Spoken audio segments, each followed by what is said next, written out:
শীর্ষ আদালতের নির্দেশ। 7 দিনের মধ্যে অযোগ্য চাকরি প্রার্থীদের নামের তালিকা প্রকাশ করতে হবে। বুধবার শুনানির শুরুতে বিচারপতিদের প্রশ্নের মুখে পড়েন এসএসসির আইনজীবী কল্যাণ বন্দ্যোপাধ্যায়। আদালত জানতে চায়, অযোগ্যদের তালিকা কি এসএসসি প্রকাশ করেছে? উত্তরে কল্যাণ বন্দ্যোপাধ্যায় বলেন, এখনো প্রকাশ করা হয়নি। তখন বিচারপতি সঞ্জয় কুমার প্রশ্ন করেন, কমিশন কেন অযোগ্যদের নাম লুকোতে চাইছে?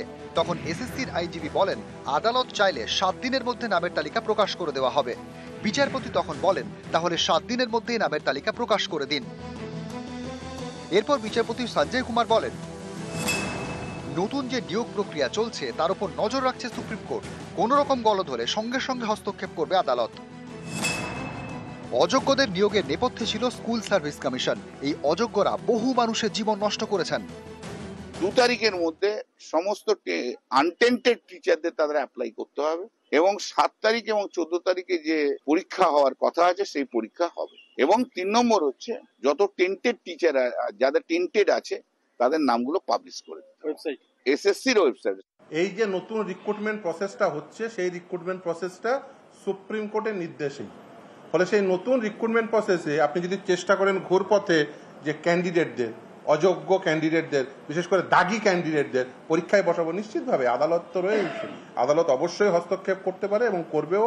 এবং দ্বিতীয় কথা হচ্ছে যে আদালতের যে নির্দেশ, সেই নির্দেশ পালন না হলে আদালত নিশ্চিতভাবেই জানে কিভাবে নির্দেশ পালন করতে হয়। সুপ্রিম কোর্টের অযোগ্য তালিকা প্রকাশের সিদ্ধান্তকে রাজ্যের বিরোধী দলনেতা হিসেবে আমি স্বাগত জানিয়ে যোগ্যদের চাকরি রক্ষার ক্ষেত্রে সরকারের যে কোনো প্রস্তাব বিরোধী দল হিসেবে আমরা বিধানসভার ভিতরে সমর্থন করব। একদল তারা সরাসরিভাবে দুর্নীতির সঙ্গে যুক্ত, আরেক দল তারা দুর্নীতির শিকার। সুতরাং যোগ্য অযোগ্য বিষয়টা না।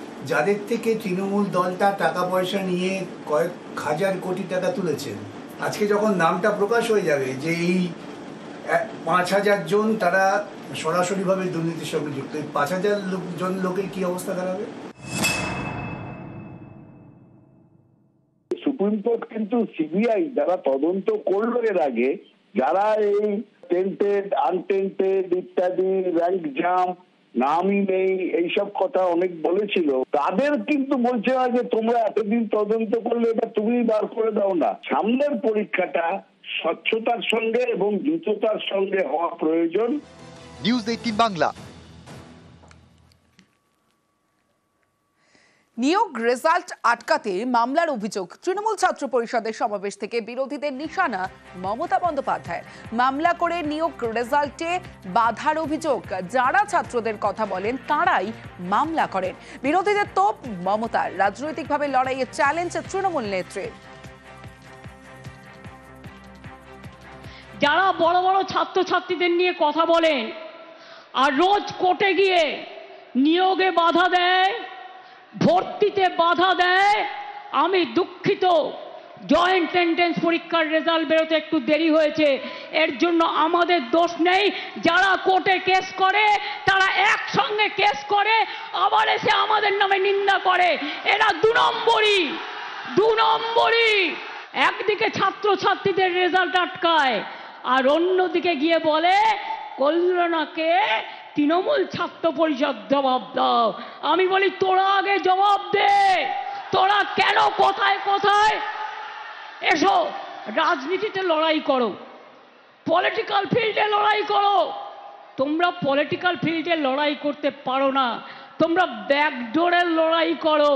আর ব্যাকডোরের লড়াই করে তোমরা নিয়োগ আটকে রাখো, তোমরা ভর্তি আটকে রাখো, তোমরা উন্নয়ন আটকে রাখো আর বড় বড় কথা বলো। আসি অন্যান্য খবরে। চাকরি বিক্রির টাকায় এসআইপি। বিভিন্ন মিউচুয়াল ফান্ডে লগ্নি করে রেখেছেন তৃণমূল বিধায়ক জীবন কৃষ্ণ সাহা। ইডির তদন্তে চাঞ্চল্যকর তথ্য। কেন্দ্রীয় তদন্তকারীদের নজর জীবন কৃষ্ণের আত্মীয়দের অ্যাকাউন্টেও।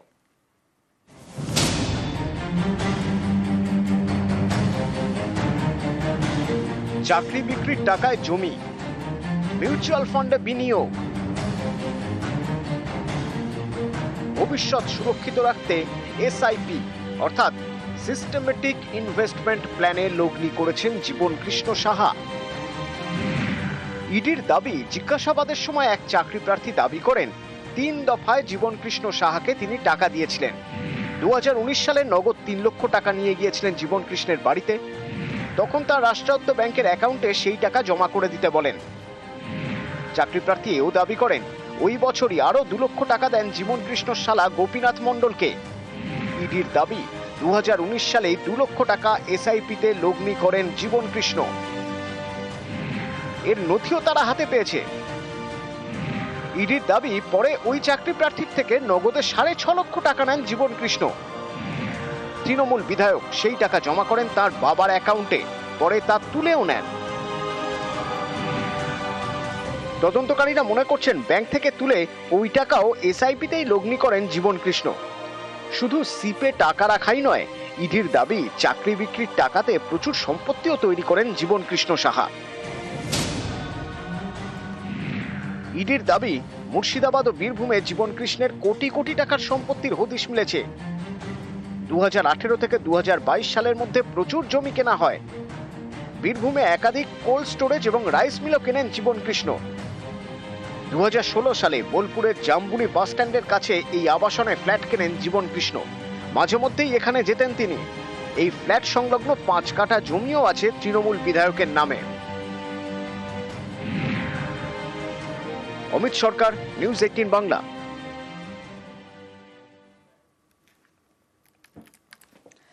যে কোনো প্রতিষ্ঠান চালাতে অর্থের সংস্থান একটি গুরুত্বপূর্ণ বিষয় বলে মনে করেন কলকাতা হাইকোর্টের প্রধান বিচারপতি। এক্ষেত্রে রাজ্যের ভূমিকার প্রশংসা করেন তিনি।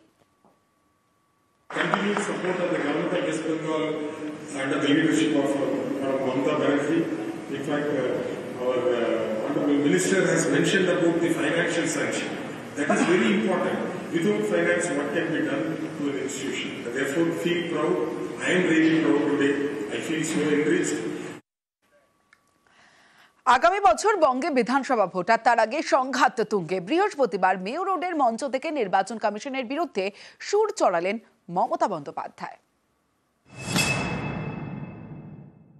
ললিপপ সরকার বিডিওদের ভয় দেখাচ্ছে, এসডিওদের ভয় দেখাচ্ছে, ডিএমদের ভয় দেখাচ্ছে, পুলিশকে ভয় দেখাচ্ছে, বলছে চাকরি খেয়ে নেবো, নয় জেলে পুড়ে দেবো। আমি বলি ইলেকশন কমিশন আসে আর যায়, তারপরে কিন্তু রাজ্য সরকার থাকে। ইলেকশন কমিশনের আয়ু ইলেকশন চলাকালীন 3 মাস। গায়ের জোরে এসব হবে না।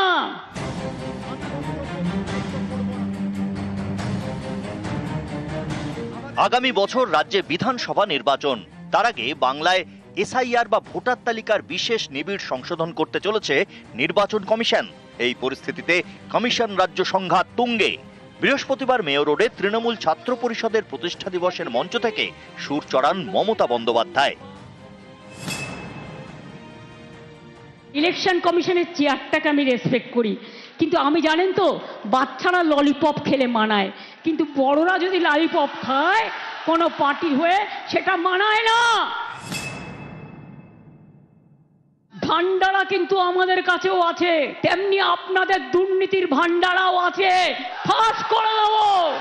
ললিপপ সরকারের ললিপপ বাবু, আপনার পরিবারের কতজন কোন কোন রাজ্যে আইপিএস আছে, আইএস আছে, সব নিজের পরিবারকে চারিদিকে কাজে লাগিয়ে আপনি এখন ললিপপ চালাচ্ছেন আমাদের ওপরে। আমরা ললিপপ বাচ্চাদের দিই। আপনাদের জোর জুলুম বাংলা মানছেন না, মানবেন না। আপনারা যদি এখন, আমরা 100। বিনা যুদ্ধে 1 ইঞ্চি জমি তৃণমূল কংগ্রেস ছাড়েনি, ছাড়বে না। সেলফিশ জায়েন্টরা, যারা হাই লোডেড ভাইরাস আর যাদের হিমালয়ান ইনকম্পিটেন্স আছে, আমাদের টাকা বন্ধ করে দিয়ে ভাবছে, আর পরিযায়ী শ্রমিকদের টাকা বন্ধ করে দিয়ে ভাবছে, তাদের কর্ম কেড়ে নিয়ে ভাবছে এনআরসি চালু করবে, আর এনআরসি চালু করে সবার ভোটার অধিকার কেড়ে নেবে। আমরা বলছি জীবন থাকতে কারো ভোটার অধিকার আমরা কাটতে দেব না। 500টা টিম নিয়ে এসছে বিজেপি, বাড়ি বাড়ি সার্ভে করছে কার কার নাম বাদ দেওয়া যায়। কেউ সার্ভে করতে আসলে কখনো নিজের ডিটেলস বলবেন না, আপনার ডিটেলস নিয়ে গিয়ে আপনার নাম কেটে বাদ দিয়ে দেবে, এটা মাথায় রাখবেন। নিজে ভোটার কেন্দ্রে গিয়ে দেখবেন নিজের নামটা আছে কিনা। আর যারা অত্যাচার করছে তাদের আমি বলি, ইলেকশন আসলেই দেখবেন এজেন্সির দাপাদাপি বাড়ে। আগে কখনো সেন্ট্রাল এজেন্সিরা বিজেপি করতো না। এনআরসি চালু করবে, আর এনআরসি চালু করে সবার ভোটার অধিকার কেড়ে নেবে। আমরা বলছি জীবন থাকতে কারো ভোটার অধিকার আমরা কাটতে দেব না। একদিকে বিজেপি, অন্যদিকে তার বন্ধু বাম, জগাই গদাই মাগাই, মাথা নত হবে না। আমরা চলবো নতুন করে। নিউজ 18 বাংলা। সামনের বছর 26-এর বিধানসভা ভোট, আর তার আগে তৃণমূল ছাত্র পরিষদের প্রতিষ্ঠা দিবসের অনুষ্ঠান থেকে মমতা বন্দ্যোপাধ্যায় সুর সপ্তমে আবারও দিলেন বাঙালি আবেগে শান। মোদের গরব মোদের আশা আমরি বাংলা ভাষা। বাংলার ঘরে যত ভাই বোন এক হোক, এক হোক, এক হোক। বছর গড়ালেই পশ্চিমবঙ্গে বিধানসভা নির্বাচন, এখন থেকেই হাওয়া গরম। বৃহস্পতিবার মেয়র রোডে তৃণমূল ছাত্র পরিষদের প্রতিষ্ঠা দিবসের অনুষ্ঠান থেকেও মমতা বন্দ্যোপাধ্যায়ের চড়া সুর। বাংলার ইতিহাস ভুলে গেছে? কোথায় পাবেন? ক্ষুদিরামকে ওইটুকু ছেলে ক্ষুদিরাম সিং বলল সিনেমা করে, এখন আবার সিনেমা বানাচ্ছে টাকা দিয়ে দিয়ে, বাংলার বদনাম করার জন্য, বাংলাকে অসম্মান করার জন্য। বলছে ক্ষুদিরাম সিং, আমি দিয়ে দিয়েছি তার ডকুমেন্ট, যখন তার ফাঁসির অর্ডার দিয়েছিল ক্ষুদিরাম বসু লেখা আছে। কোথায় ছিলে তখন বামরাম শ্যামেরা? আর তোমাদের যারা পূর্ব পরিচিত আছে তারা তো সেদিন ব্রিটিশদের দালালি করেছিল। বাংলার বাইরে আক্রান্ত হচ্ছেন বাঙালি পরিযায়ী শ্রমিকরা, বাংলাদেশি বলে দাগিয়ে দেওয়ার চেষ্টা হচ্ছে তাদের। এই অভিযোগে সরব তৃণমূল, পথেও নেমেছেন মমতা বন্দ্যোপাধ্যায়। এদিন মেয়র রোডের মঞ্চ থেকেও তার সুর সপ্তমে।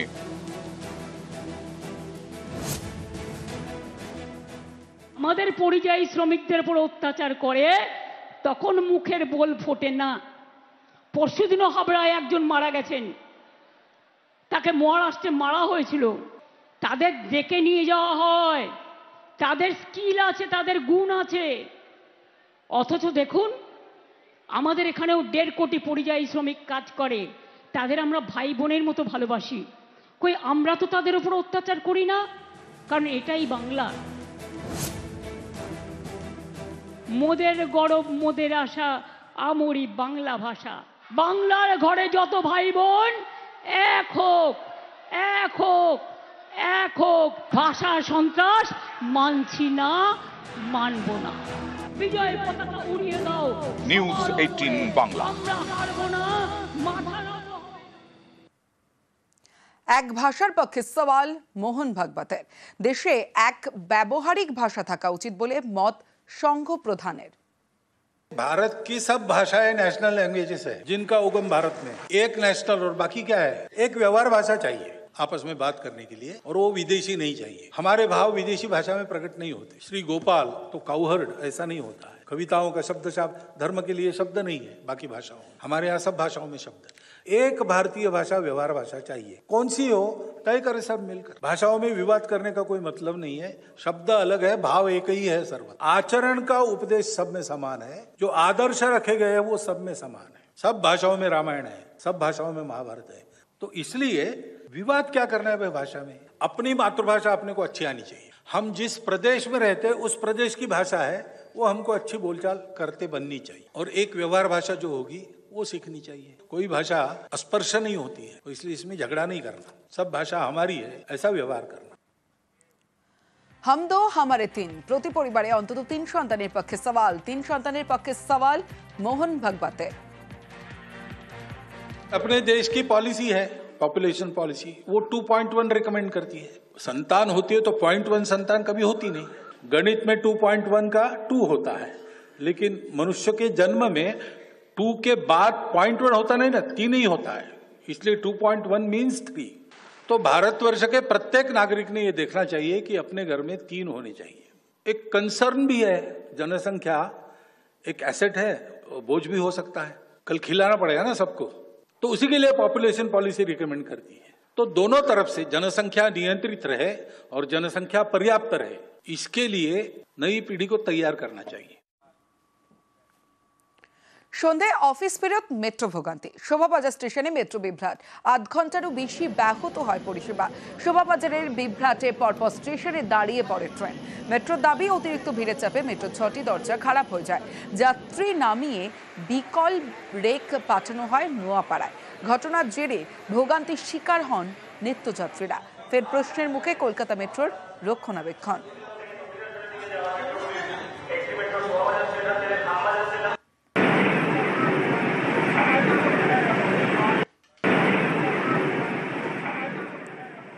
আমি 1 ঘন্টা দাঁড়িয়ে আছি, ট্রেন পাচ্ছি না, বললো ট্রেনের টিকিট দিচ্ছে না, এসপ্ল্যানেডের টিকিট দিচ্ছে, ওটা যাচ্ছে ট্রেন প্রচুর এখনো বন্ধ আছে।